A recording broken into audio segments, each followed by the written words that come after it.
Donald Trump एक ऐसा leader जो पॉलिटिक्स को डिप्लोमेसी की तरह नहीं, पावर गेम की तरह देखता है। साल है 2025, ट्रंप व्हाइट हाउस में इलेक्ट होकर वापस आते हैं। अमेरिका के अंदर एक्साइटमेंट होती है और सपोर्टर्स बिलीव करते हैं कि अब अमेरिका और एग्रेसिव और पावरफुल बनेगा। लेकिन वर्ल्ड के बाहर एक डिफरेंट फीलिंग बिल्ड होना स्टार्ट होने लगी थी, कंफ्यूजन की, अनसर्टेनिटी की और स्लोली डिस्ट्रस्ट की। क्या ट्रंप का leadership style traditional American president जैसा नहीं होता? ट्रंप अलायंसेस को पार्टनरशिप की तरह नहीं, डील्स की तरह ट्रीट करते हैं और यहीं से स्टार्ट होती है प्रॉब्लम्स।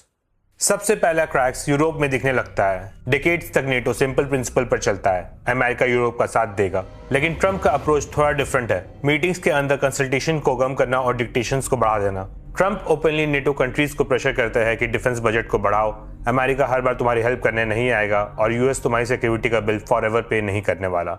और ऑनेस्टली बजट इशू इतना बड़ा प्रॉब्लम है भी नहीं।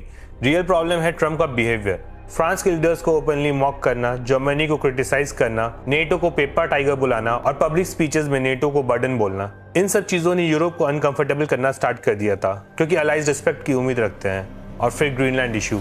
जब ट्रंप ग्रीनलैंड कैप्चर करने की बात करते हैं तो यूरोप जेन्युइनली शॉक फील करता है, क्योंकि ग्रीनलैंड डेनमार्क का टेरिटरी है।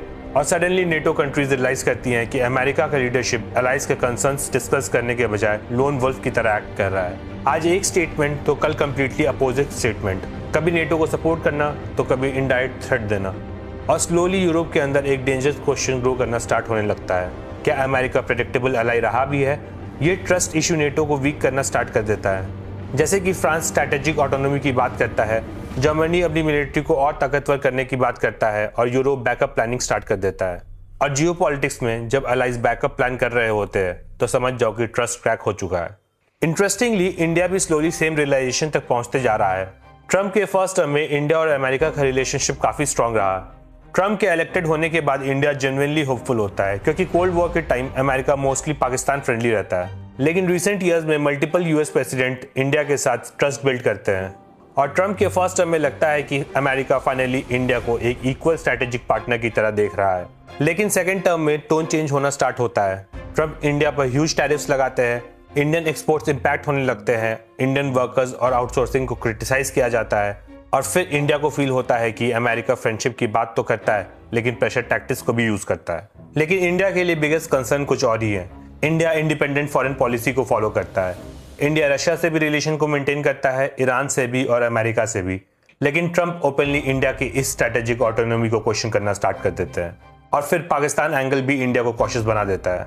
पाकिस्तान को प्रेस करना, एड देना और इन्वेस्टमेंट टॉक्स की बात करना, ये सब इंडिया को सिग्नल देता है कि अमेरिका परमानेंटली किसी का फ्रेंड नहीं है। और इंडिया क्वाइटली एक इंपॉर्टेंट कंक्लूजन पर पहुंचता है, अगर फ्यूचर में कोई अमेरिकन लीडर चाहे तो इंडिया की ग्रोथ को प्रेशर टैक्टिक्स से स्लो किया जा सकता है।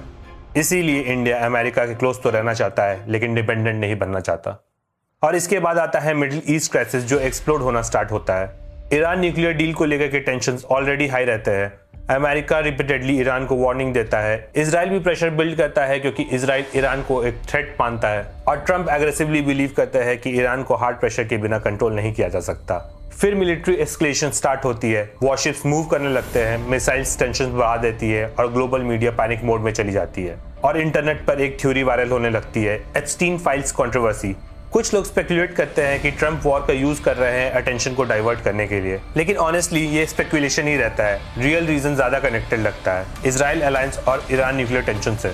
प्रॉब्लम वॉर नहीं होती, प्रॉब्लम होती है सपोर्ट का मिसिंग होना, क्योंकि जब अमेरिका ईरान के अगेंस्ट एग्रेसिव पोजीशन लेता है तो एक्सपेक्टेड होता है कि अलाइज ओपनली सपोर्ट करें। लेकिन यूरोप हेजिटेंट होता है, इंडिया न्यूट्रल रहता है और मिडिल ईस्ट कंट्रीज भी कॉशियस रहते हैं और अमेरिका सडनली आइसोलेटेड फील करना स्टार्ट कर देता है, क्योंकि पीछे कुछ सालों में ट्रंप का एग्रेसिव और अनप्रिडिक्टेबल बिहेवियर ऑलरेडी ट्रस्ट को डैमेज कर चुका है। और अलाइज को फियर होता है कि अगर वॉर आउट ऑफ कंट्रोल हो गया तो ऑयल की क्राइसिस हो सकती है, ग्लोबल इन्फ्लेशन बढ़ सकते हैं और रीजनल केओस भी स्प्रेड हो सकता है। और इसी वजह से अमेरिका को वो यूनाइटेड सपोर्ट नहीं मिला जिसकी वो उम्मीद में था। और शायद यही सबसे डेंजरस सिग्नल है, क्योंकि अमेरिका अभी भी पावरफुल है, उनकी मिलिट्री पावरफुल है, इकोनॉमी पावरफुल है और ग्लोबल इन्फ्लुएंस अभी भी एग्जिस्ट करती है।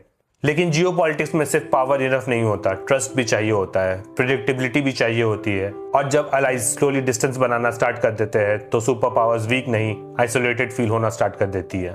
तो रियल क्वेश्चन ये नहीं है कि ट्रंप स्ट्रॉन्ग लीडर है या नहीं, रियल क्वेश्चन ये है कि क्या ट्रम्प का लीडरशिप स्टाइल अमेरिका को स्ट्रॉन्गर बना रहा है या दुनिया को अमेरिका से दूर कर रहा है, और शायद आने वाले ईयर्स इसका आंसर देंगी। Comment your opinion below, like, share and subscribe for more geopolitics documentaries. जय हिंद।